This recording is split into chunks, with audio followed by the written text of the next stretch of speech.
del pie derecho se ve una adherencia terrosa o de polvo, puede ser, ¿no? Polvo, tierra es lo que está y polvo es lo que se va acumulando. Pero es una mancha, ¿no? Principio de intercambio, de algún lugar. La siguiente, en el pie izquierdo tiene en la parte delantera, también se ve la misma adherencia, ¿no? La siguiente, la puerta es con tarjeta, se registra. La siguiente, la habitación, ahí está la ventana, el alféizar de la ventana es bastante ancho, ¿no? La siguiente, había una nota que decía no revivan a Nicole. La siguiente, ahí está la suciedad, ¿no? de las ventanas. La siguiente, se ve parte, ¿no? del alféizar de la ventana, ahí está la ventana abierta. La siguiente, la altura, ¿no? Más o menos casi 1 metro. Siguiente, la ventana tenía 2 ventanas pivotantes de eje central y vertical. ¿Qué significa? Que en el medio del vidrio tiene un eje y se abre así, pero se abre una parte. ¿Esto por qué? Los hoteles se han puesto seguridad porque mucha gente se va a los hoteles para lanzarse, ¿no? Entonces, las ventanas tienen la siguiente. Esta ventana pivotante tiene una abertura máxima de 28 centímetros. No se abre más. No se abre más. Por cualquiera de los 2 lados. Y tiene una altura de 1,26 m. 1,26 m por 28 centímetros es todo el espacio que hay. La siguiente. ¿No? La parte de que es una vista de la ventana, ¿no? Ven, ahí hay una estructura. La siguiente. Entonces, se hace una inspección y la policía, pues en su informe, concluye de que no han encontrado evidencias de la participación material de terceros, ¿no? En otras palabras, objetivamente, ¿no? En otras palabras, están diciendo que ha sido pues una precipitación intencional, ¿no? Sin embargo, la familia no acepta eso. El cuerpo es retirado de la morgue y en una congeladora en el Callao, ¿no? Ha permanecido congelada más de 1 año, casi, hasta que le hagan una necropsia. En la necropsia indicaba las lesiones, todo lo demás, pero lamentablemente hay un punto que dice presenta lesiones sin signos vitales, creo que en los brazos, ¿no? Entonces, por ahí hay una sospecha. Aparte que encontraron material seminal en ella, ¿no? Pero puede haber sido en el lapso de 5, 6, 7 días, ¿no? Los de ADN, para trabajar con ADN primero hay que hacer un muestreo, algunos experimentos durante casi 2 años, ¿no? Y los laboratoristas hicieron experimentos con sus esposas, ¿no? Han mantenido una relación sexual y las esposas han tenido su vida normal y hasta después de 7 días han encontrado todavía con una vida normal material seminal como para ADN. Y le preguntamos a los señores, ¿por qué no hicieron 8? Dijo que ya no podían con la abstinencia, por eso no hicieron nada. ¿Será cierto? Bueno. Entonces, puede ser de varios días, ¿no? Entonces, como quiera de que había duda, se hizo una nueva inspección a los 20 días, una ampliación de la inspección, para ver si encontrábamos algo. Entonces, a veces hay omisiones, ¿no? No habían determinado la procedencia de esas manchas de tierra. Ya cuando fuimos un equipo, ya cuando, digamos, hay un caso así, ya va el GF, van los peritos, van mayor concurso de peritos, ¿no? Fuimos y lo que vemos, como vemos, ahí tiene, eso es casi entrado, hay como unas estructuras hundidas y ahí está el equipo de aire acondicionado, miren, que está en paralelo, no se ve. La siguiente, y arriba la flecha está en derecho. Sobre eso encontramos huellas papilares que podrían ser del pie. Ahí está, la pudimos recoger. Y en el filo de las fibras de afuera también había manchas. La siguiente. Ahí está. La siguiente. Compatible con la siguiente. Entonces nosotros con esto concluimos. Si se tiene un espacio, ¿no?, de 28 centímetros de ancho por metro 26 de largo, aparte de ello, ¿de qué forma yo puedo hacer que una persona viva o muerta saque su cuerpo y pise con la mitad del talón, luego gire y con la mitad del otro pie y se lance en diagonal derecha para no caer? ¿Cuál es la probabilidad de que sea una participación material del becerro? No, que sea homicidio. ¿Cuál es la probabilidad? Alta probabilidad. Con esto, alguien podría, una persona, sacarlo por ese espacio, hacer lo que pise, ¿no?, afuera. Entonces, para nosotros, la probabilidad de la participación material de terceros es bajísima, casi nula. Nosotros nos hemos pronunciado que hay una precipitación intencional, que es diferente a voluntaria. Intencional, la intención es la orden del cerebro a hacer un acto, ¿no? Subo, agarro y me lanzo. Pero puede ser la voluntaria. Por una persona, oye, o te lanzas o le corto el cuello a tu hijo, ¿no? Es diferente. Entonces, determinar si es voluntaria o no, eso ya le corresponde a la investigación. Nosotros no solucionamos todo el caso. Para eso están los pesquisas, está también la fiscalía, y en el juicio se va a debatir. Por lo menos nosotros hemos llegado a la conclusión de que la probabilidad de que ella se haya lanzado intencionalmente es altísima. En todo caso, que la otra parte demuestra lo contrario. Hace un mes se hizo ya la cita, ¿no?, la presencia de los peritos oficiales, los peritos de parte y todo lo demás para hacer una reconstrucción. No se presentaron los señores peritos de parte, ¿no?, y tampoco el abogado dijo, no, queremos el resultado de la renecropsia. Al parecer la renecropsia no dice nada nuevo y estamos esperando que hasta ahora se ha suspendido, no sé, pero ya la madre que salió otra vez que lo haga. Entonces, así se aplica más o menos los principios de probabilidad. Ningún grado de probabilidad me sirve, alto grado de probabilidad también, el bajo y el mediano están en el medio, así que trabajamos con los extremos. La siguiente. Principios de aplicación. Finalmente tenemos el principio de certeza. Los principios de certeza lo tienen, digamos, ciertos análisis y ciertas pruebas y ciertas situaciones que tienen 100% de confiabilidad, ¿no? 100% de confiabilidad. Por ejemplo, encontramos huellas dactilares en este vaso. Si yo hago un examen del tamaño y la medida de los dedos, ¿será de certeza o de probabilidad? El tamaño de los dedos, los fórmulas, probabilidad. Pero si hago con un estudio dactiloscópico, ahí sí es certeza. Encuentro un cabello, le hago un examen tricológico, grosor, forma, color, ¿será de certeza? No, de probabilidad. Pero si le hago un ADN, alta, salvo descartando a los gemelos. La siguiente. Este principio lo tomamos en dos sentidos. En primer lugar, en el aspecto intrínseco. El aspecto intrínseco es la calidad de la prueba, la validez interna del instrumento.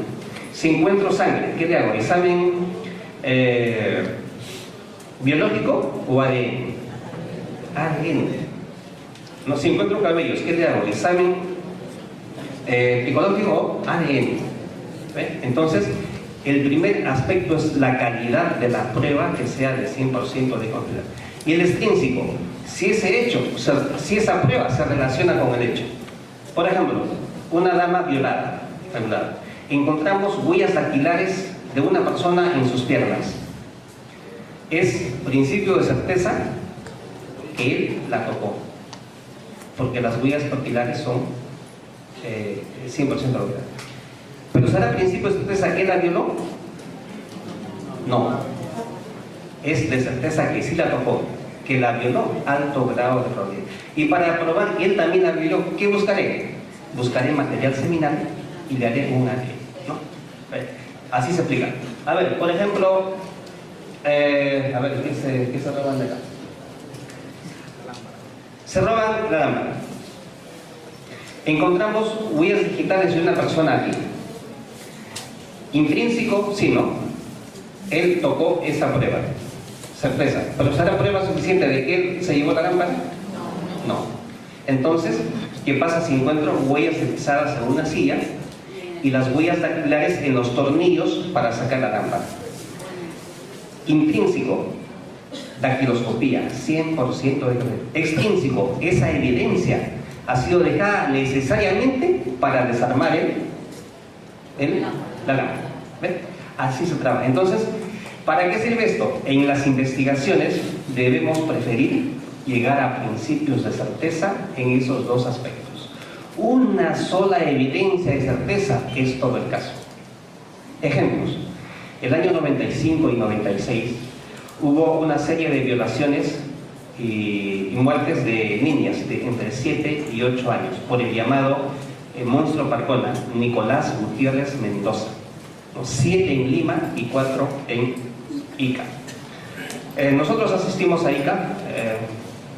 Ahí estaba trabajando en esa época el capitán Luis Toribio Paulino, que es mayor, me retiro ahora, también es un excelente expositor, que también lo van a tener, creo que lo he visto en la nómina. Entonces hace la investigación y la población lo detiene, pues no, él se lleva una niña, la población lo detiene, y cuando el policía, ¿no? Toribio, va a la escena y encuentra 4 cadáveres. Él no hablaba, estaba en penal y no había pruebas hasta ese momento. Después de 3 días, como yo lo conozco, es un amigo, ¿no? Me llama, coordinamos, inmediatamente fuimos ahí, un grupo de 8 o 10 peritos. Entonces, el primer día buscamos la escena. La escena había sido pisoteada, invadida por miles de personas periodistas. No encontramos ninguna evidencia de certeza. El segundo día le sacamos muestras, lo interrogamos, lo vimos, ahí nos dimos cuenta que era él, ¿no? El tercer día nos quedaban los cuerpos.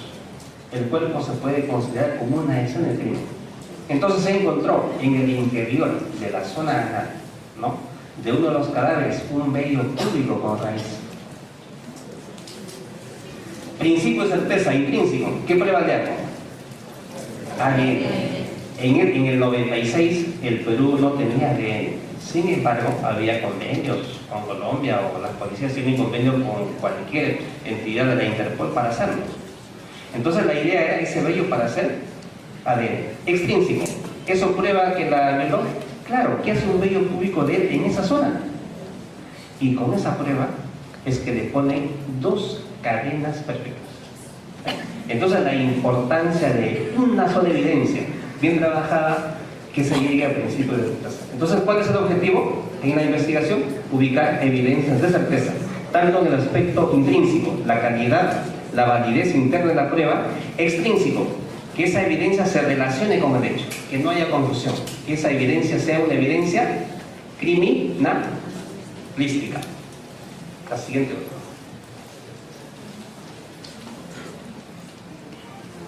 ¿Alguna pregunta sobre las evidencias? ¿Están claros los principios? Se ven en el video los principios de intercambio, de producción, de uso, de reconstrucción y de certeza. Esto es lo importante, y esto es el corazón de la criminalística, el análisis científico de las evidencias. Posiblemente hayan también ya algunos escuchado los principios, pero hemos querido explicarles de repente con ejemplos y quizás se entienda mejor. Bien, hasta aquí es la necesaria introducción, la necesaria, digamos, base teórica de lo que es el trabajo de la escena de crimen. Y con esto creo que conocemos bien el sótano y por lo menos hasta el primer piso. Y tenemos una base sólida para ahora entrar ya el trabajo de escena de crimen que vamos a avanzar. La investigación criminal se inicia en el lugar de los hechos, denominado escena del crimen. ¿No? Es un lugar, ¿no? Escena del crimen. Ese es el nombre que le han puesto los autores En todas partes del mundo las unidades se llaman unidad de investigación en la escena del crimen. En la cinta amarilla que dice escena del crimen, etc. También le conocen como lugar de los hechos, escenario del crimen, la escena del delito, lo llaman de diferentes formas, ¿no? Pero el nombre que nosotros manejamos a nivel de investigación, por supuesto, ¿no? Es la escena del crimen, ¿no? En la parte, en el juicio más le destinan a llamarle la escena del delito, ¿no? Bien, la siguiente. ¿Qué es la escena del crimen? Crimen viene de la palabra crímenes, del vocablo griego que significa delito grave, ¿no? Pero una cosa es la definición etimológica y otra la definición conceptual. Por ejemplo, la criminalística, ¿qué estudia? ¿El crimen? No, estudia las evidencias físicas. A ver, la siguiente.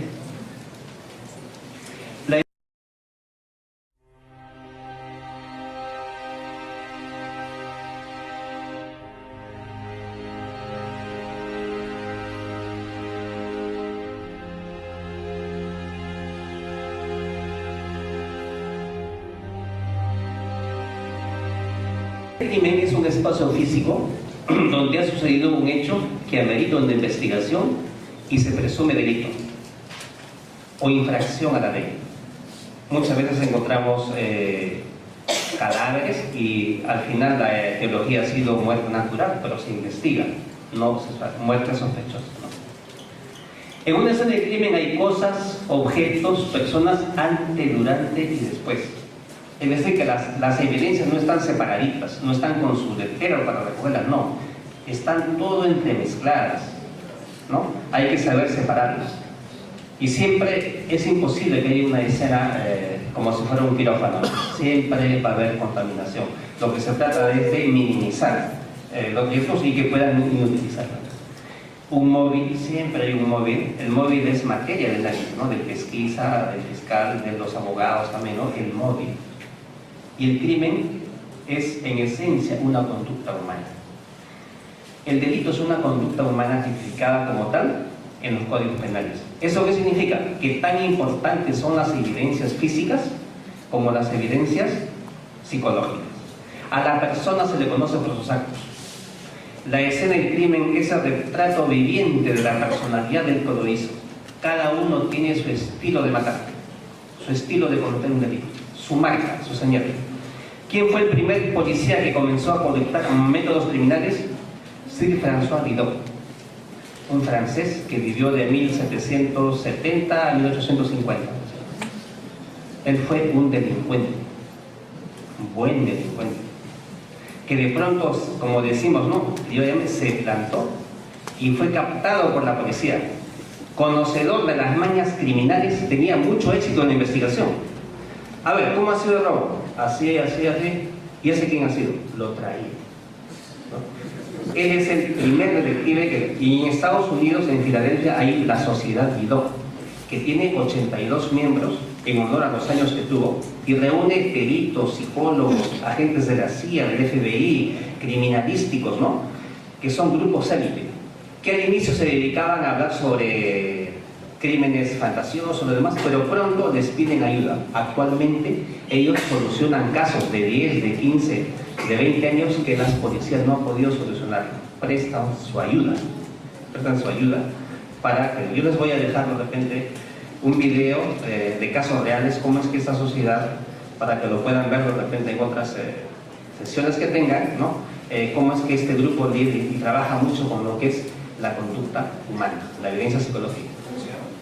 La Sociedad Vidocq, V-I-D-O-C-Q, pueden buscarlo en internet. François Vidocq es en honor a él el primero. Y en esa época, en la época vidocquiana, las policías del mundo, hablamos de 1850, quizás 30, 40, asimilaban exdelincuentes para sus filas, ¿no? Pero esto pronto cambió por cuestiones de ética y de moral. Entonces, a él se le atribuye ser el padre de los detectives modernos en colectar métodos criminales. Aquí en Lima, en los años 89, había una banda, los chimbotanos, eran igual o peor que los destructores. Entonces, ellos, por ejemplo, íbamos a saltar un banco y siempre encontrábamos un vigilante, un policía al fondo, no afuera, en posición de cúbito lateral, derecho o izquierdo, con las piernas recogidas y la herida de bala siempre en la cabeza, de arriba hacia abajo. El Panduro Pachín, el jefe de esa banda, un ex infante marina, tenía la costumbre de no falta alguien que pida clemencia, ¿no? Y los hacía arrodillar, ruega por tu vida, muy bien. Se iba, regresaba, muere cobarde en la cabeza. Esa era su marca. Cuando encontrábamos, y ya sabíamos que era la banda de él. Cuando saltaba parejas en los hoteles, a la dama la desnudaba y en presencia de la pareja le introducía el arma por su parte íntima. Era su marca conocida. Entonces, a las personas se les conoce por sus actos. Tan importantes es la evidencia física como la evidencia psicológica. En delitos fingidos, en robos fingidos, ya nosotros, como conocemos el accionar delincuencial, diferenciamos el accionar de alguien que no es delincuente. Muchas veces pues fingen, ¿no?, algún delito por X motivo. La siguiente. Tipos de escena. Suele llamarle escena primaria, escena secundaria, escena cerrada, escena abierta. Han aparecido unos nombres que no están incorrectos, ¿no? Pero hay niveles, ¿no? Y si queremos profundizar, en realidad no hay escena cerrada, ni abierta, ni primera, ni secundaria. Y vamos a explicarlo con un ejemplo. La siguiente, por favor. Este es el caso de la doctora Vázquez Marín, en Lima, creo que fue el 2010. El cadáver de ella fue encontrado en Barranco, en la maletera de su camioneta, ¿no? Hoy sabemos que le dieron muerte en el 8º piso, en su casa, en Lince, varios kilómetros de distancia. Diríamos que la escena primaria sería la casa, el departamento, y la escena secundaria acá, ¿no? Pero vamos a ver si esto es así. La siguiente. Así fue encontrada la doctora Marcera. Como quiera, se hace la inspección en este lugar, ¿no? La siguiente. Y por precaución, los peritos se trasladan a su departamento a ubicar. Entonces comienza con el pesquisa, con el fiscal, comienzan a buscar, ¿no? La siguiente. Mueven todo lo que es muebles, todo donde pueda haber alguna evidencia. Al cuarto de ella no se pudo entrar porque estaba cerrado y no había motivo para violentarlo porque no se sospechaba en ese momento nada. La siguiente. Se comenzó a revisar, ¿no? La siguiente. Finalmente, nosotros tenemos una secuencia de dividir la escena en zonas. Zona A, zona B, zona C. Zona A es el foco principal. Supongamos este ambiente, la zona A. La zona B son los adyacentes, el baño, el otro ambiente, por acá. Zona C, otros lugares, las escaleras, el ascensor, la azotea, la cochera, el lugar de la basura. Otras zonas donde pudieran haber evidencia. Entonces, como despedida, los peritos bajan al primer piso, ¿no?, hacia el sótano, a la cochera, debido a que para ver si encontraban algo, ya en retirada. La siguiente, y en eso, los ojos frescos de un perito, ¿no?, divisan en la oscuridad una manchita. La siguiente. Hacen la prueba de orientación de Adler, ¿no?, y pinta color azul, posible sangre. Le hacen el examen, sangre humana. Una gota de sangre ahí en la cochera. Y esto fue el inicio de todo. Si la escena primaria está en el 8º piso y la secundaria está en Barranco, ¿qué escena es esta? Pudiéramos haberlo encontrado a una cuadra, a 2 cuadras. Señores, no hay escena primaria ni secundaria. La escena es una sola y es todo. El 8º, todo el aspecto, hasta Barranco. 10 kilómetros, sí, eso es la escena. La escena es todo. Lo que hay es secuencia de acciones. Es más, es muy difícil delimitar toda la escena. Lo que a veces ponemos la cinta amarilla, 50 metros a la hora, esa es la zona A, el foco principal, pero no es toda la escena.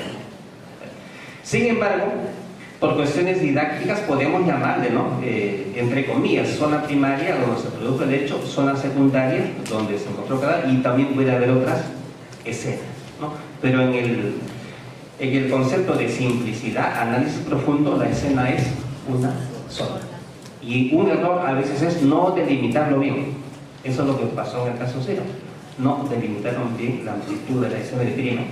Por eso es que buscaron desordenadamente y no lo encontraron. La siguiente. Las dimensiones de la escena del crimen. ¿Cuál es la escena del crimen más grande que ustedes han visto en su experiencia? ¿Una cuadra? Mucho. A ver, recordamos a la casuística internacional que nos dice la siguiente. En el año 1988, en el cielo de Escocia, explota en el aire el vuelo Panam 103. 264 pasajeros a bordo. La escena del crimen fue delimitada y medía 1.280 kilómetros cuadrados. 1.280 kilómetros cuadrados. Se tardaron en procesarla 2 años. Acá en el Perú podemos hacer una investigación preliminar así, de 2 años, ¿o no?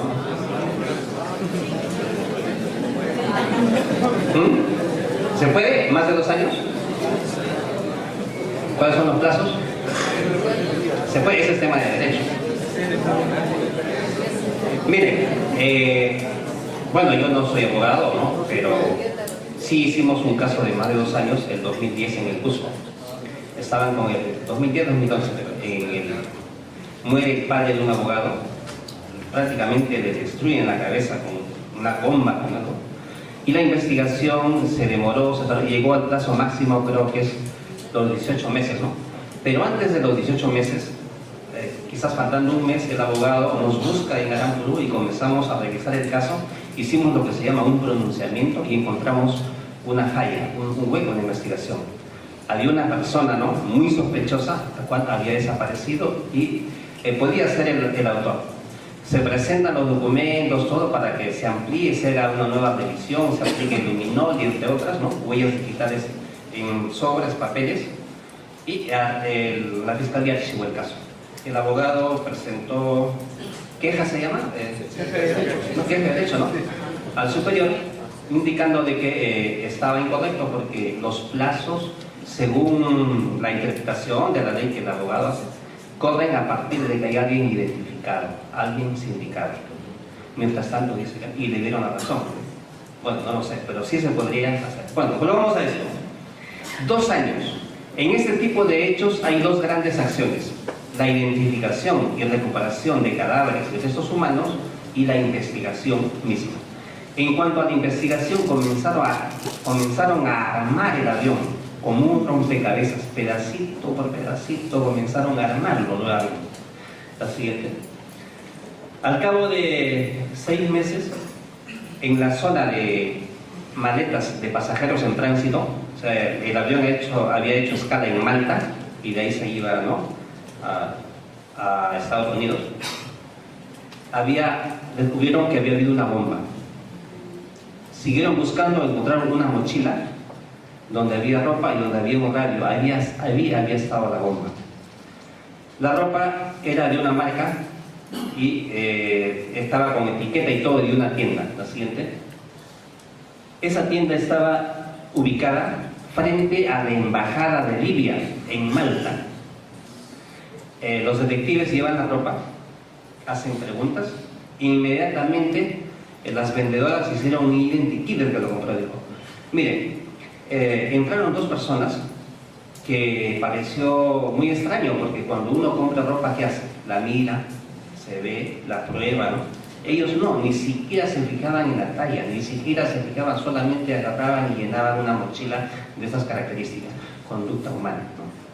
Hacen un identikit, ¿no?, de lo siguiente. Luego, al cabo de poco más de un año, encuentran este dispositivo de tiempo de la bomba, el cual tenía la marca erradicada, pero hoy le hacen una restauración química o también con luces forenses y logran recuperar la marca Memo. Esto mide menos de medio milímetro. La parte naranja es un dedo, la foto es sobre un dedo está ese dispositivo. ¿Cómo es posible encontrar algo de medio centímetro en 1280 kilómetros cuadrados y entre tantas partes y autopartes del avión? En boca de un detective decía, ¿no? Si ves algo que no es una piedra y que no respira, la recoge. Se recogía todo. Finalmente, Mevo es una empresa suiza, fueron a buscar y él dijo, bueno, ¿sabes qué? Le hemos vendido 20 de estos a la embajada libia, cosa que ellos negaron. La siguiente. Finalmente, los que fueron a comprar a la tienda, que en esa fecha había 4 millones de recompensa, que han sido ya capturados, y también estaba el señor Gaddafi en ese atentado. ¿Cuánto medía la escena de crimen? 1280 kilómetros cuadrados. ¿Cuánto se tardaron? 2 años. Entonces, esto nos da un concepto más amplio de lo que es una escena de crimen. ¿En el Perú podríamos hacer así? Claro, organización. Si hay 10, si acá en Chiclayo, ¿cuántos peritos hay? ¿Habrá 10? A esos 10 los apoyamos con la escuela de policía, con cadetes voluntarios, con personas voluntarias, y se puede organizar, se puede hacer. No hay tiempo. La escena del crimen merece un tratamiento especial. En Lima, debe haber sido en el año quizás 97, 98, la doctora Santander de la Fiscalía, no sé si todavía está trabajando, va porque había un cadáver de un empresario en su empresa. Y los peritos estaban Chosica, el otro perito estaba, no había. Entonces, sábado, doctora, los peritos por lo menos van a tardar 3 o 4 horas. La doctora dijo, no importa, me siento aquí a esperar. Prefiero perder 3 o 4 horas que perder años en una investigación. Esperó, armamos un equipo y fuimos a atenderlo. Hicimos el trabajo hasta altas horas de la noche y suspendimos para empezar el lunes. ¿Qué encontramos? Encontramos un calendario, esos de mica, ¿no? Caído en el suelo, con una huella digital hecha con sangre. Esa huella digital pertenecía a la esposa. La esposa lo había mandado matar, ¿no? Entonces valió la pena, ¿no? Esperar, ver y una exhaustiva, y encontramos la evidencia de ese test. Entonces, eso es la escena del crimen. La siguiente. Visión holística de la escena del crimen. En la escena del crimen, la siguiente, hay aspectos técnicos. Los procedimientos técnicos son iguales en todo el mundo. La ciencia es universal. En el Perú, en Japón, en Estados Unidos, los procedimientos son muy similares. La protección de la escena, el planeamiento, la cadena de custodia y todo lo demás. Sin embargo, los aspectos legales sí cambian. La legislación cambia. En el Perú, las pericias se someten al criterio del juez. Por eso el juez es el perito de peritos. En última instancia, él va a valorar pruebas, ¿no? En otros países, las pericias se anteponen al criterio del juez. ¿La legislación para la escena de crimen será igual en todo el Perú? No, en Lima no están con el nuevo código. Entonces, el aspecto legal varía. A veces hay colisión entre la ley y la ciencia. Por ejemplo, ¿se puede condenar a alguien sin necropsia y sin cadáver? A veces legalmente no, pero la ciencia demuestra la muerte de una persona y puede hacerlo. ¿El fiscal puede presentar una evidencia sin cadena de custodia? ¿Es increíble? Claro, no todas las evidencias se pueden hacer legalmente. Entonces siempre, ¿quién se ajusta a quién, no? ¿Quién se adapta a quién? A veces hay colisiones. En una oportunidad nos mandaron bajo amenaza, ¿no? Un caso importante, se les da el plazo de 72 horas para que evacúen su informe pericial. Era un homicidio, una cosa importante. Hace ya más de 10 años. Le digo, acá la evidencia es una hoja de papel con la cual ha sido agarrado el cuchillo para darle muerte a esa persona. Tenía parte de sangre, la sangre de la víctima. Y en esta hoja yo puedo recuperar huellas dactilares.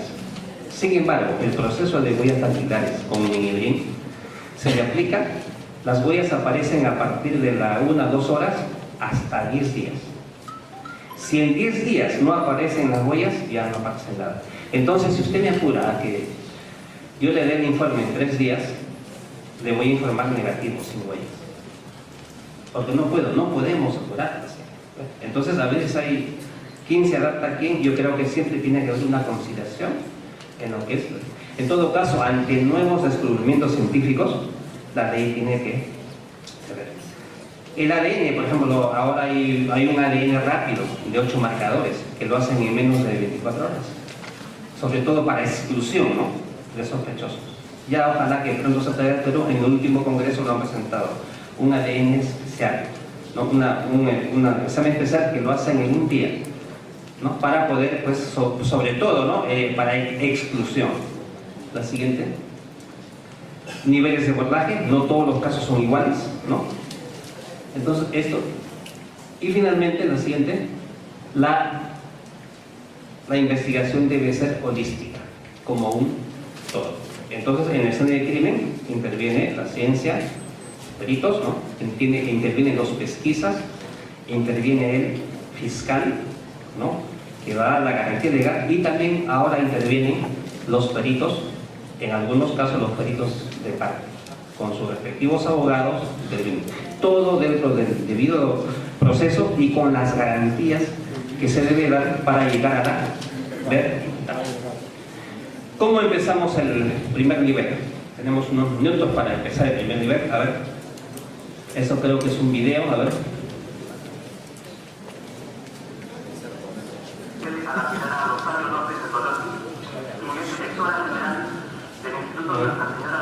Es un seminario internacional de criminalística.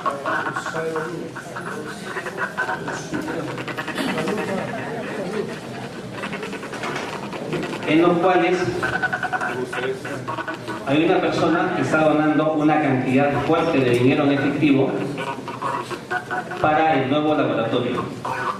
La señora Torosi de Paraguay. Entonces ella va a hacer entrega del dinero a un representante de criminalística.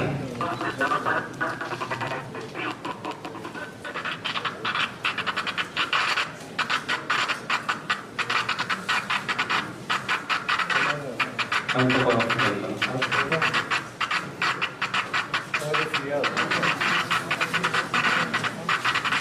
ahí nomás. Entonces le va a hacer la entrega. Continúe nomás.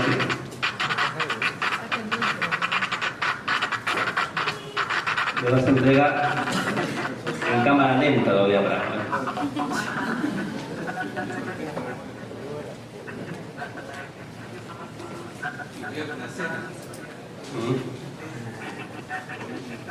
Y el dinero en efectivo para que no sea más impresionante.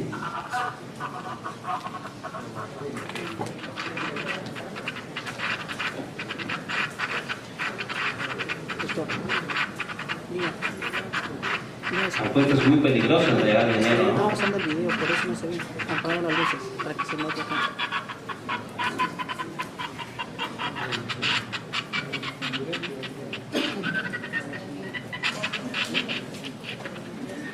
Se piden aplausos y lamentablemente se escuchan disparos, encapuchados.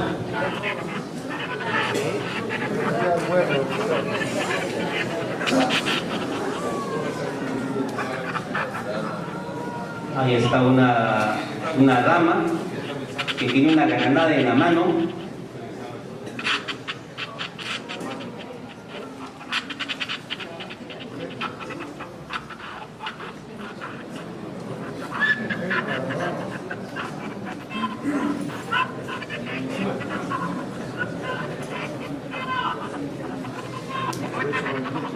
Y se llevan la plata. Nos quedamos sin laboratorio. Algunas personas se tiraron al piso.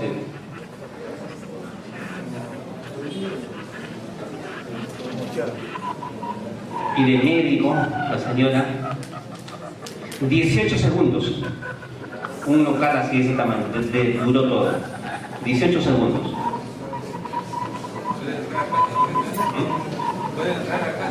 ¿No? El 2013. Entonces, en esos momentos ya llega la policía, suena un patrullero, una alarma. Y aquí les dijimos a la gente que era una recreación para que, ya porque muchos estaban con los nervios con disparos, con todo. Nos habían pedido un taller vivencial, que vivan el susto también.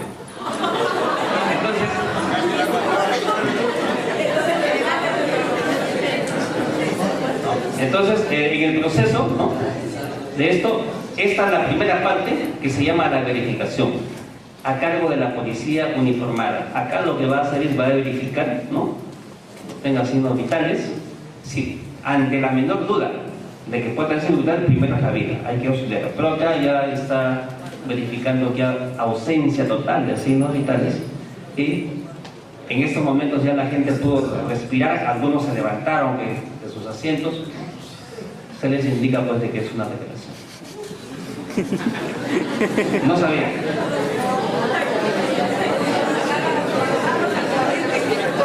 No, yo tuve que salir por la otra puerta porque estaban esperando para ganarme por el susto que se habían tomado. Y acá viene un punto importante que se llama la demarcación de la escena del crimen. Es decir, vamos a demarcar, estamos en nuestra escena, una demostración. La cinta amarilla significa, esta es una escena de crimen, usted no puede pasar. El que pasa comete delito contra la intención de justicia.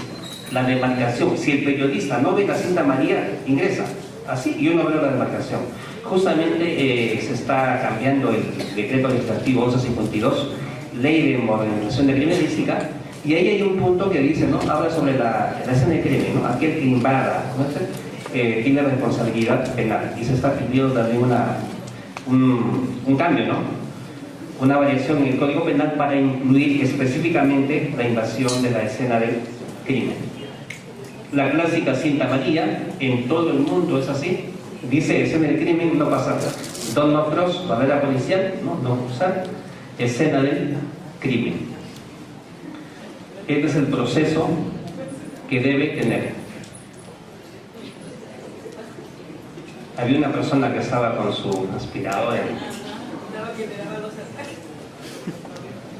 pero tomamos todas las seguridades. No vaya a ver que un policía salga por ahí, ¿no?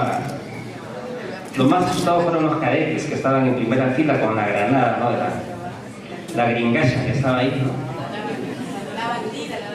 La bandida, ¿no? Pero nos han dicho también que sospechamos de que puedan estar en malos pasos. 18 segundos duró todo eso. 18 segundos. Bien, entonces, la protección de la escena. Aquí ya lo que era un lugar de los hechos, un escenario, ya se configura en una escena del crimen. Esto ya es una escena del crimen hasta cuando se termine de procesar las evidencias. Policía Nacional del Perú, si no hubiera la cinta amarilla, cualquier otro distintivo, un cordel o un letrero, escena del crimen, no cruzar.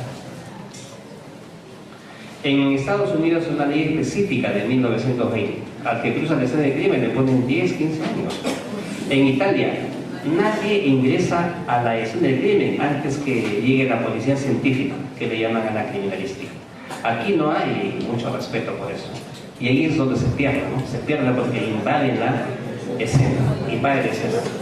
Creo que, no sé si habrá en la casuística alguien sentenciado o amonestado, ¿no?, por invadir la escena del crimen. Luego de ello, viene esta es la primera parte, el primer nivel, la protección. Luego de ello, ¿quiénes intervienen? Ya se le comunica, el policía le comunica a la fiscalía, viene un representante del Ministerio Público, viene un pesquisa, en este caso una pesquisa, ¿no? Las damas están ya en el mundo de la investigación criminal, y también llegan posteriormente los peritos en escena del crimen. Y así se comienza, ahí acaba, ahí por eso. Así se inicia, este es el primer nivel de abordaje de la escena del crimen, que consiste en la protección. Bien, ¿alguna pregunta? A la hora de salir. El día de mañana vamos a ver ya el proceso de la escena directo que hacen los peritos. Segundo nivel.